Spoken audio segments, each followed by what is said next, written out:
Pertama, perkenankan saya ingin menyampaikan satu disclaimer terlebih dahulu. Karena meskipun saat ini saya hadir di sini sebagai pribadi, namun karena saya juga sedang bertugas sebagai Ketua Komisi Kajian Ketenagaran MPR RI, di mana kami di Komisi Kajian Ketenagaran MPR RI mendapatkan tugas dari pimpinan MPR untuk juga melakukan kajian terhadap putusan ini. Nah, karena kajian sedang dilakukan, maka apa yang saya sampaikan ini bukan merupakan kesimpulan dari K3 MPR RI. Jadi ini masih berupa pendapat, dan ini pun juga pendapat saya adalah suatu hal yang ikut turut dibahas di dalam proses kajian tersebut. Nah, pertama Bapak Ibu, saya ingin menyampaikan terkait dengan bagaimana kita membaca dan melihat putusan MK nomor 135 tahun 2024 ini. Tadi, yang saya hormati juga Pak Patrialis dan Ibu Valina. Tadi Pak Patrialis sudah menjelaskan ya apa isi dari amar putusan. Ya. Amar putusan ini terdiri dari beberapa poin yang memberikan inkonstitusional bersyarat ya terhadap pasal-pasal tertentu terkait dengan pelaksanaan pemilu. Ya. Kalau kita lihat dari amarnya, dari beberapa pasal itu poinnya sebenarnya satu. Ya, bahwa Mahkamah Konstitusi menyatakan bahwa pasal-pasal tentang pelaksanaan pemilu tersebut tidak memiliki kekuatan hukum secara mengikat sepanjang ke depan tidak dimaknai ya bahwa pemungutan suara dilakukan secara serentak untuk memilih anggota DPR, DPD, Presiden dan Wakil Presiden, dan setelahnya dalam waktu 2 tahun atau paling lama 2,5 tahun sejak pelantikan anggota DPR dan anggota DPD atau pelantikan Presiden dan Wakil Presiden, maka dilaksanakan pemungutan suara secara serentak untuk memilih anggota DPRD dan kepala daerah. Nah, jadi itu poin dari amar putusan. Nah, sekarang Bapak Ibu, apa yang menjadi masalah? Jadi putusan MK ini menimbulkan satu problem yang dilematis ya. Dilema dari pelaksanaan putusan MK ini bahkan menurut saya sangat krusial, dapat mengakibatkan, kalau istilah saya itu, krisis konstitusional atau konstitusional deadlock ya, mengunci dia. Apa yang menjadi alasan kenapa ini kemudian menjadi hal yang dilematis dan menimbulkan krisis konstitusional? Saya akan jelaskan seperti ini. Bapak Ibu, sama-sama ayo kita melihat pasal-pasal di dalam Undang-Undang Dasar 45 yang relevan dengan putusan ini. Yang pertama adalah pasal 22E ayat 1 dan ayat 2. Ada beberapa pasal di situ, tapi yang relevan adalah ayat 1 dan ayat 2. Di dalam ayat 1, 22E ayat 1 ya, normanya adalah pemilihan umum dilaksanakan secara langsung, umum, bebas, rahasia, jujur, dan adil setiap 5 tahun sekali. Saya berikan huruf tebal di situ sebagai penekanan ya. Setiap 5 tahun sekali, 22E ayat 1.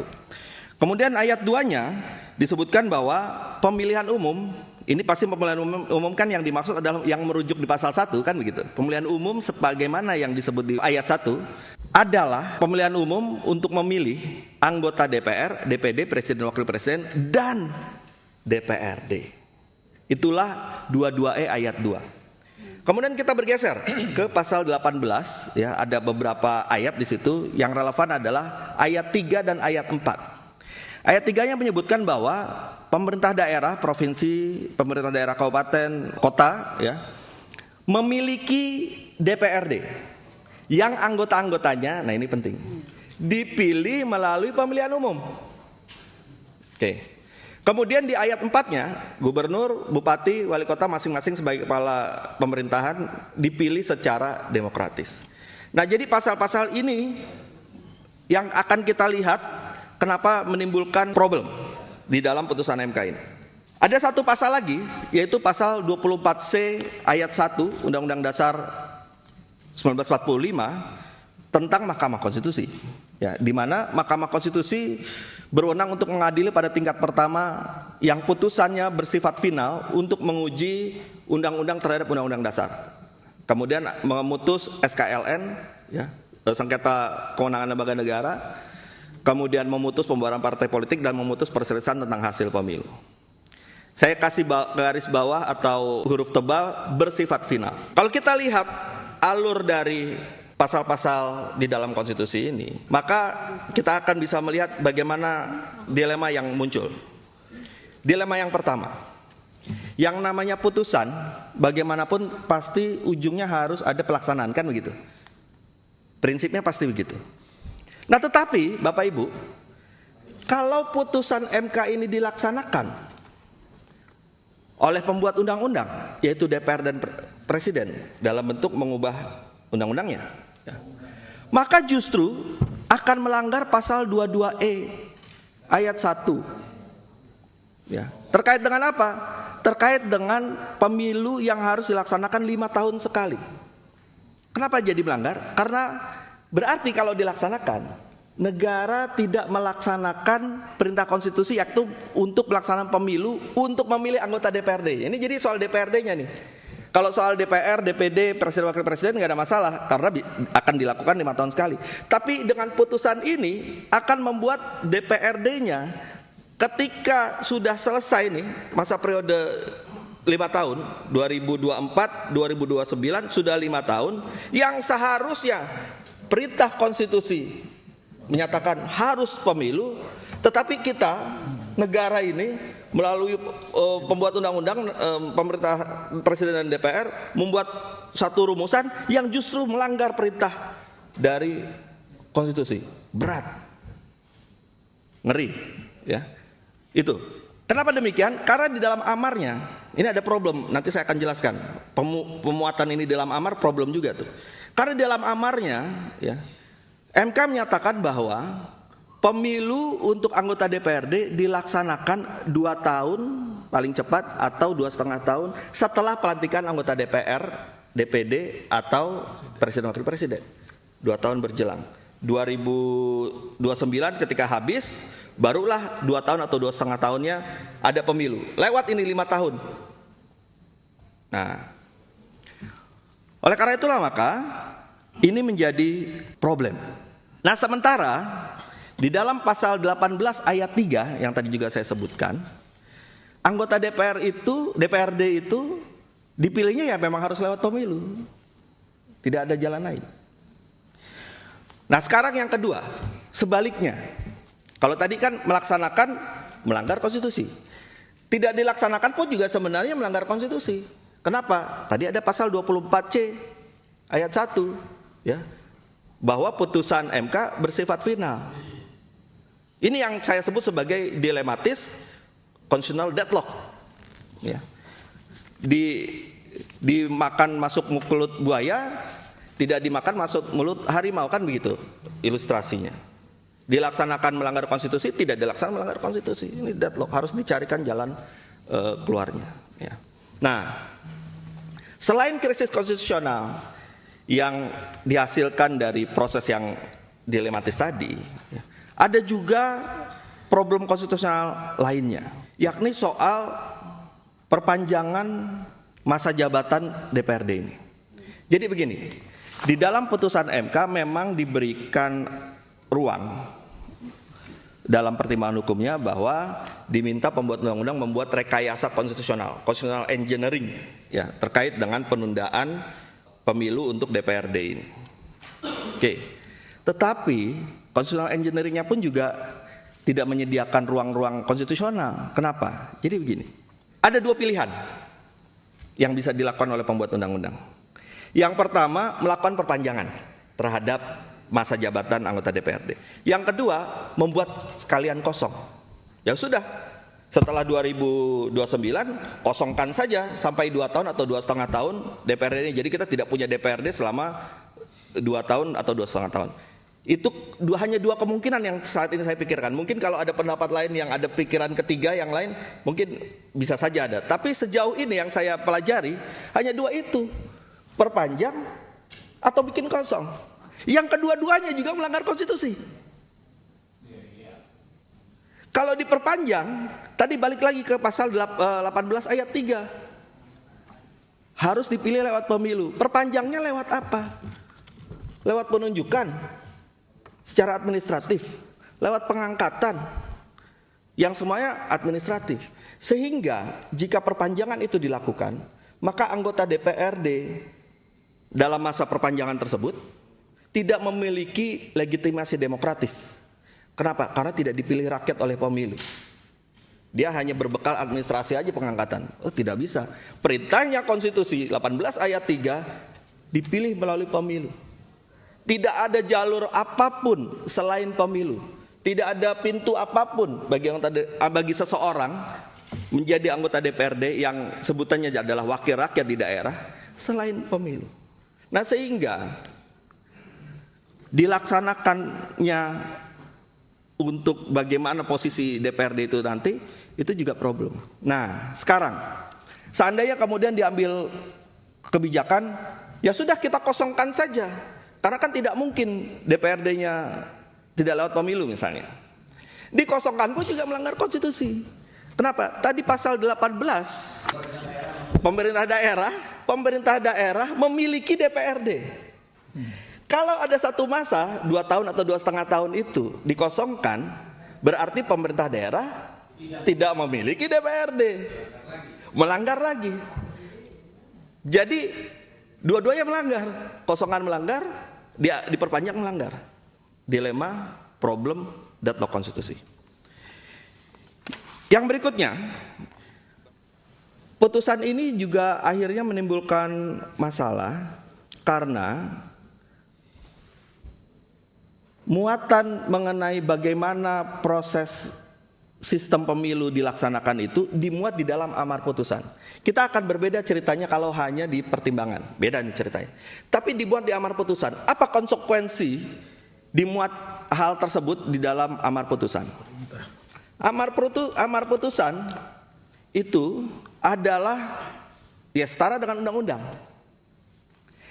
Amar putusan itu kan menyatakan bahwa jika tidak dengan model seperti ini berarti inkonstitusional, atau sebaliknya yang konstitusi hanya yang ini, di luar itu inkonstitusional. Apa dampaknya? Dampaknya memuat hal-hal tersebut di dalam amar mengunci segala pilihan-pilihan, mengunci semua ruang-ruang, mengunci segala dinamika, mengunci yang tadi dikatakan oleh ketua, diskusi-diskusinya, simulasinya. Kenapa? Ya memang harus sesuai amar. Itu problem, ya. Nah, apa yang juga menjadi problem lagi? Jadi begini Bapak Ibu, sepanjang yang saya ketahui, seluruh sistem pemilu di seluruh dunia tidak ada yang konstan, tidak ada yang ajak. Beda-beda seluruh dunia ini. Tergantung kondisinya, situasinya, bahkan juga bisa bergantung pada kemajuan teknologi. Saya akan berikan satu contoh problemnya. Seandainya nih, tahun 2029, teknologi kita sudah mampu untuk membuat e-voting. Sudah kita uji mampu luber, langsung membebas rahasia itu, pokoknya kita bisa andalkan itu, e-voting misalnya. Kan itu akan membuat problem-problem yang ada di dalam putusan MK itu tidak lagi menjadi relevan. Persoalan biaya, persoalan hektiknya penyelenggara pemilu dan sebagainya tidak jadi relevan lagi karena ada suatu perkembangan baru. Kalau kemudian kita akhirnya putuskan misalnya e-voting tetapi tidak sesuai dengan amar, kan melanggar lagi. Nah, itulah yang jadi problem, mengunci. Harusnya jangan dikunci. Jadi biarlah itu jadi ada diskusinya, ada perbincangannya. Nah, problem yang berikutnya, Bapak Ibu, ada kritikan soal bagaimana putusan MK ini melakukan tugas legislasi juga, ya, melakukan positif legislator. Ya. Padahal memang sejatinya MK adalah negatif legislator.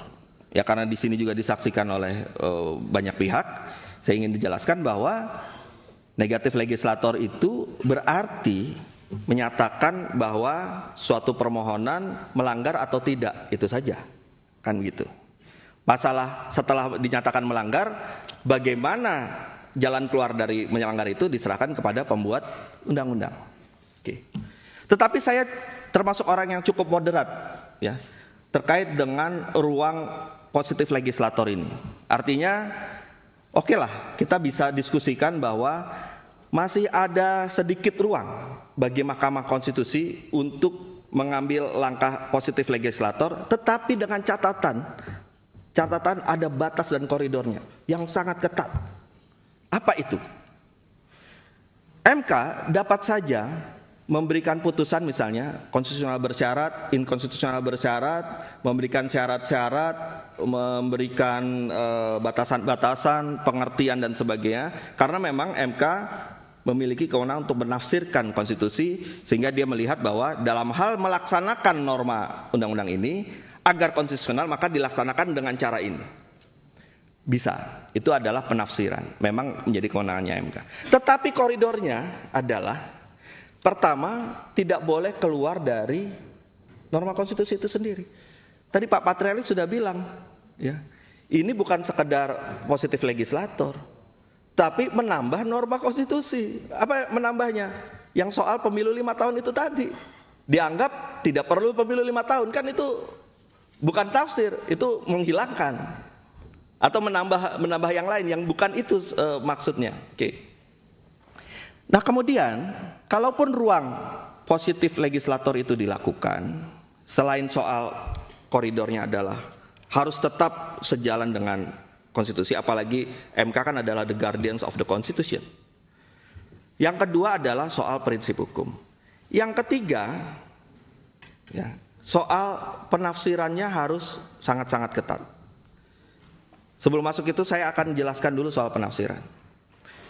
Di dalam teori hukum konstitusi ada berbagai macam aliran dan metode-metode penafsiran hukum, aliran penafsiran konstitusi dan metode-metode penafsiran hukum.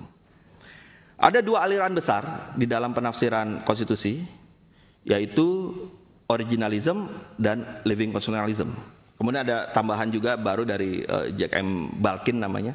Dia mengatakan paduan dari kombinasi itu yaitu living originalism. Nah sementara ada juga metode penafsiran hukum. Kalau tadi penafsiran konstitusi, ada juga metode penafsiran hukum.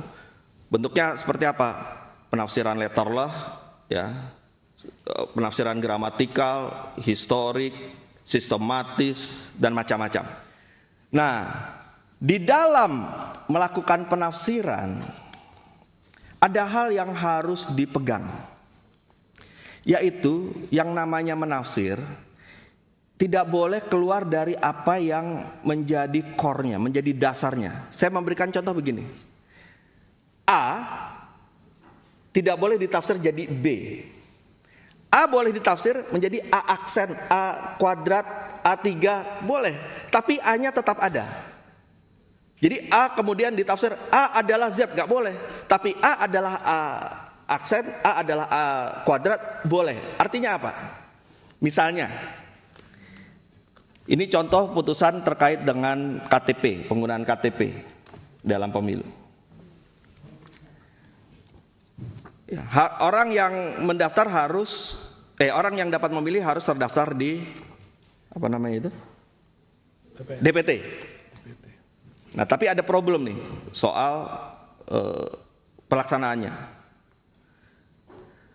Nah, putusan MK menafsirkan bahwa boleh menggunakan KTP, tetapi tidak menghilangkan soal DPT-nya. Kan gitu. Itu contoh. Dan banyak lagi contoh-contoh lainnya. Yang tidak boleh seperti apa? Nih ada ini saya tambahkan termasuk kritik saya juga beberapa waktu yang lalu. Misalnya perpanjangan masa jabatan pimpinan KPK dari 4 jadi 5. 4, ini angka 4 nih, jadi 5. Gimana cerita tafsirnya? Gitu. Sama juga nih Bapak Ibu sekalian, saya akan memberikan contoh begini. Bapak Ibu bisa lihat, ini misalnya adalah warna hijau. Kita tidak bisa menafsir ini sebagai warna kuning misalnya. Ada yang bilang, oh Ibu Sari menafsir yang dipegang Pak Tobas itu warna kuning. Enggak, ini hijau. Enggak boleh kita dari hijau jadi kuning. Yang bisa kita tafsir adalah, kita bisa bilang bahwa ini hijau tua. Boleh, tapi tetap hijau. Ini hijaunya PKB. Bisa. Ini hijaunya P3 boleh. Tapi gak bisa dari hijau jadi kuning, jadi merah, jadi biru, gak bisa. Nah, ini yang terjadi di dalam putusan ini. Tafsir yang yaitu tadi A jadi B atau A jadi Z. Nah, itulah yang kemudian menjadi problem. Tafsir boleh dilakukan, memang itulah kewenangan MK, tapi ada koridor dan batasnya. Yang berikutnya, yang terakhir, memang konstitusi kita memberikan kewenangan untuk menguji undang-undang. Dan dalam posisi itu MK adalah penafsir dari konstitusi. Ada konsep yang namanya judicial supremacy. Memang konstitusi memberikan itu. Ada lawannya yang juga versi lain adalah departmentalism. Waktu konsep ini muncul di Amerika pertama kali 1803 kalau tidak salah, Marbury versus Madison. Ketika Mahkamah Agungnya Amerika memutus uji material, ya, memutus membatalkan undang-undang, Thomas Jefferson, Presiden Amerika saat itu marah betul.